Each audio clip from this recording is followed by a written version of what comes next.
All right. Derivatives are like your hair and your nails and things like that. So that's the derivative of the skin. Where did it go?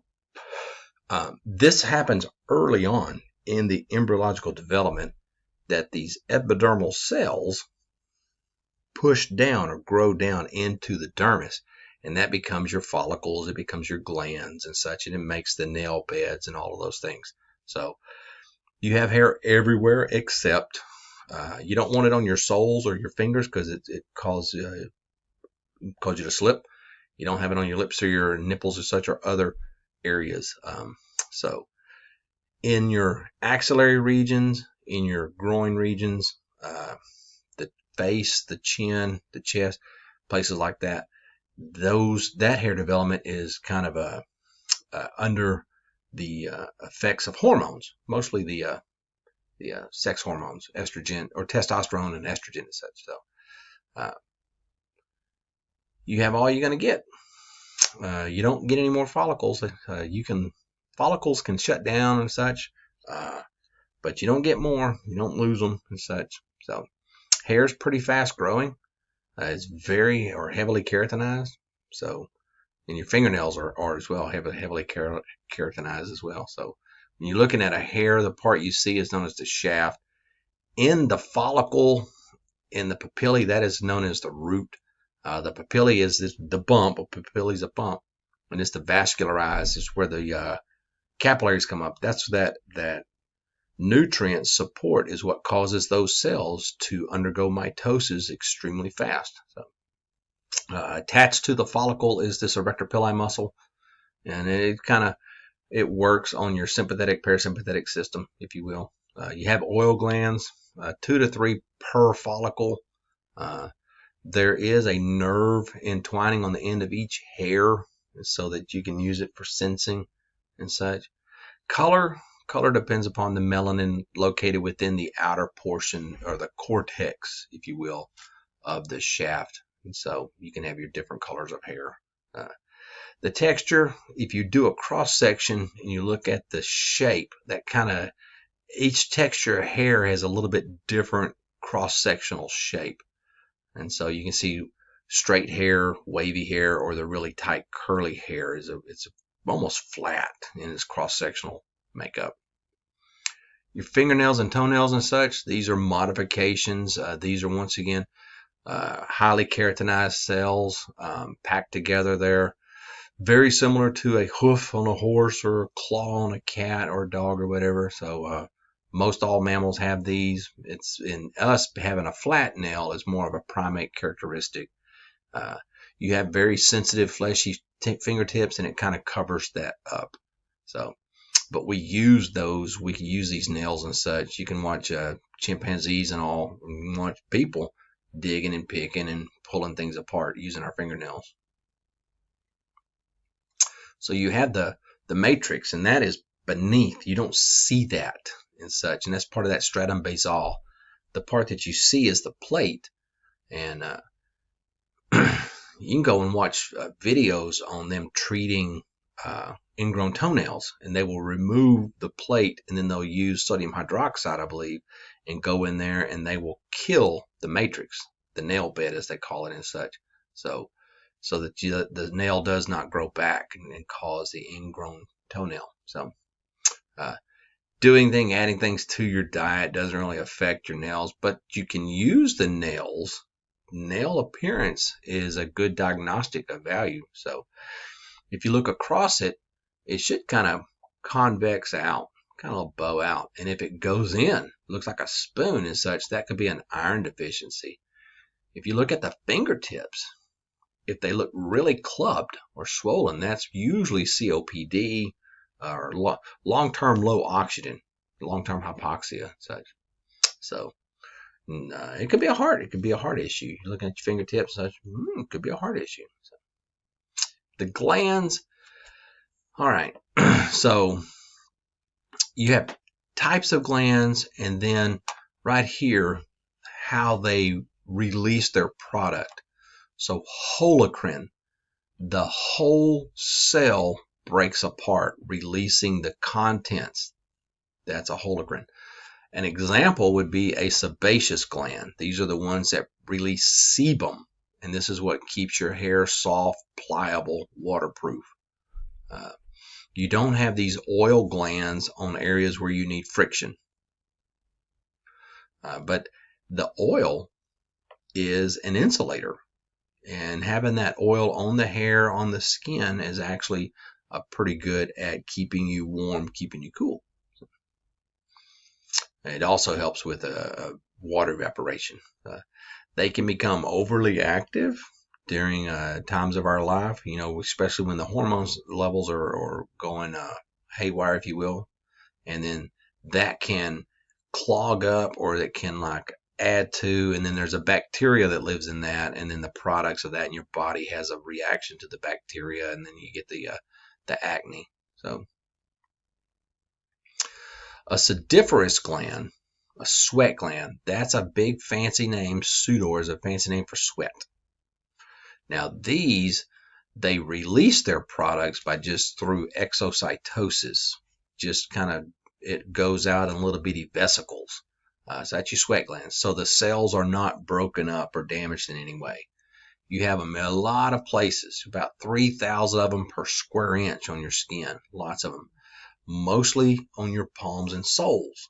You need that liquid for friction. Using the friction pads and the water helps you get and hold on to things. You'll have them on your forehead, your armpits, and places like that. That would be more for the temperature homeostasis. So just a little bitty tube that opens up to the surface. So, but it's temperature, mostly temperature homeostasis, fluid electrolyte balance as well. It works by cooling you off through evaporative cooling. A sweat or a scent gland, sorry about that. These are an apocrine gland, and they function in an apocrine way. A part of the gland, a part of the gland. Think of it like that. So just an end of it breaks off and releases it. And these are a type of sweat gland, and they release the scent or the pheromones. And you're going to find these usually associated with a hair, and you'll find them in the axillary region, in the groin region, and around the mammary glands and such. So, but they duct. They release their products onto the hair, and it then kind of follows the hair where it will evaporate away. There's a lot of volatile organics. Odors are volatile organics, so they go out, and that's how they're kind of diffused out into areas and all. So that's the proteins added to sweat.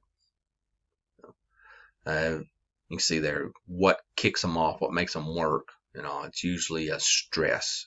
Of course, sexual stimulation is a stress if you think of it like that. The mammary glands, these are your milk glands. They are a modified sweat gland. Cereminous, these are the wax glands in your ears. They're a modified sweat gland. So that contains the cerumen actually contains keratin in there, and that's why it has that orangish look to it. But it traps dust and dirt and keeps bugs and things out of your ear. So, what else can happen to your skin as you get older? You see things. Some of them are just not pleasant to see. Some of them are cancerous. Sometimes burns and things like that. So, lots of different ailments that can happen to the skin. Allergies, being one of them. Contact dermatitis, that's the name of it. It's just an allergic response. It's a histamine response to something, usually due to those mast cells. And then you get that response. It becomes itchy. The danger is you scratch it, break the skin, open yourself up to a bacterial infection. Speaking of infections, there's different types of infections. The three of them are viral, fungal, or bacterial. So an example of viral infections that you would have the papilliform, or it would be like a herpes. Chickenpox is a herpes. Then, of course, you have the genital herpes and the oral herpes and such. So that's a fungus that hangs out in the nerves, and then it shows itself near the nerve endings, and then it shows up into the skin. Fungal infections, usually in the stratum corneum and then they get into down near the dermis, and that's where you start getting the histamine reaction and all.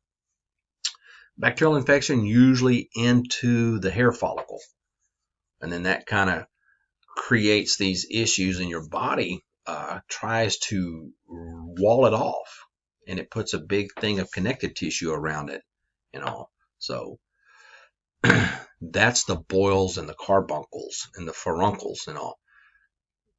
It's tempting to try and pop those. Don't, because when you rupture the skin and you bleed, you've opened yourself up to allowing the bacteria to get into the dermis, into the bloodstream. So go to a specialist, get it lanced, get it removed. So bacterial infection on the skin that little kids will get, and sometimes other people with impetigo, which is a streptococcus infection. How do you know it's not like a ringworm? A ringworm is a fungal infection. It's just how it looks, the shape of it, and if it moves around. So if you scratch in one place and scratch in another place, if you move it around. Genetically, you can have psoriasis. Just basically the skin is producing skin way too fast. So you get the stratum corneum, it seems to accumulate there, then boom. It's usually hormonally or stress induced. Not saying that's the only one, usually. So hypertrichosis, that's a fun one. That's the daggum werewolves right there. So you can find information on the internet about the human werewolves and all, but that's too many hairs. Hypertrichosis. So burns, too much heat. And you have first degree where you just have an inflamed epidermis. You can have a second degree where you start getting blistering, in the epidermis. And then you can have a third degree, which is you've destroyed the skin, you're down into the dermis, and you're messing with that and such. That's a full thickness burn, if you will. You can sometimes even get into the fat. Very dangerous and such. Like we mentioned, it's the loss of water, the dehydration, because you've lost your epidermis. And then that loss of water affects electrolyte balance, affects blood pressure, makes you very susceptible to bacterial and fungal infections. And also, usually, you lost the epidermis, but the hair follicles are down in the dermis, and the skin grows back from those, usually. Otherwise, you have to have skin grafts and all. If it's recovering from the follicles, it'll grow from the margins inward. So, but usually you have to get a skin graft. And if you get the skin from yourself, that's an autograft. They take it someplace else. If you get it from a cadaver, that's another way. Pig skin works. You could go find where they're using fish skin to do this as well. So, how much a person was burned, you do like the rule of nines to do that, and you kind of each part of the body has a value to it. Like the front of your face is 4.5, the back of your head's 4.5, so your total head's 9%. Your arm is 9%, 4.5 on the front, 4.5 on the back. Your legs are 9% on the front, 9% on the back. And then your torso is like, I want to say 18 and 18. 18 on the front, 18 on the back. So, yeah, so I got that right. Look at that. So, the one little part, the 1%, that's your groin. So, cancers, what causes a skin cancer? Anything that affects or damages the DNA. And there's different types of cancers and such. And you can read through that and figure that part out for yourself. So, there's basal cell. Find it, get it done, taken care of, easily cured. Squamous cell, that's in that spinosum, usually caused by the sun, grows into the lymphatic, dangerous. Malignant melanoma is due to the melanocytes. Watch that one, that's a bad one right there. So, all right, hey, want to quit it right there? You can read the rest on your own.